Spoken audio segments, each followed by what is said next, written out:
नवाज शरीफ की मुश्किलात में इजाफा। लंदन में इमरान खान पर कातिलाना हमले और अरशद शरीफ के कत्ल की साजिश के केस में बड़ी पेशरफ्त। लंदन पुलिस ने तस्नीम हैदर का बयान रिकॉर्ड कर लिया।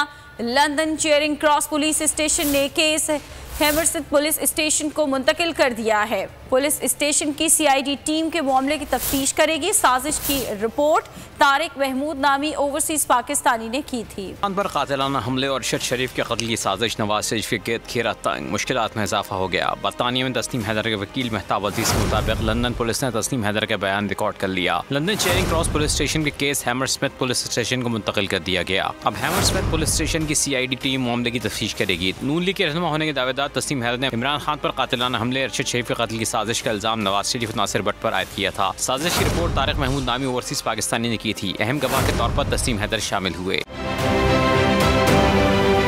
जाली केस है ना, ये हम पे उस वक्त बनाए गए थे जब हुकूमत यही थी, इन्हीं लोगों की हुकूमत थी ना। और ये जाली केस, इनको मैं नहीं कह रहा इस केस को जाली केस, इनको पाकिस्तान में क्या पूरी दुनिया में एक ऐसा शिकायत कुंदा नहीं मिला, एक ऐसा कंप्लेनेंट नहीं मिला जिसने ये कहा हो कि हमारे साथ फ्रॉड हुआ है। तो ये खुद ही बन गए कंप्लेनेंट और ये खुद ही इन्होंने खुद ही इन्वेस्टिगेशन की, उसकी खुद ही तफ्तीश भी की। यानी कि कंप्लेनेंट भी है, इन्वेस्टिगेशन ऑफिसर भी है। और इन द एंड इन्होंने फिर उसके बावजूद ये कोर्ट में जमा कराया कि जी ये केस जाली केस था, जो कुछ एग्जैक्ट कर रहा था सब लीगल। ये मेरी बात नहीं है, ये इनके इन्वेस्टिगेशन ऑफिसर की बात। आज फिर उन्हीं की हुकूमत है और अब तो हमने नारा नहीं लगाया, अब तो हम हकीकी सहाफत कर रहे हैं।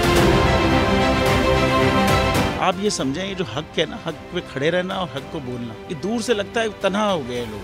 आप खान साहब को देखें, तन्हा दिखाई देने, सारी जमातें मिलकर उनके खिलाफ हैं। लेकिन आज भी पाकिस्तान की आवाम उस हक की आवाज के पीछे जो है 80% से ज्यादा आवाम उनके साथ है।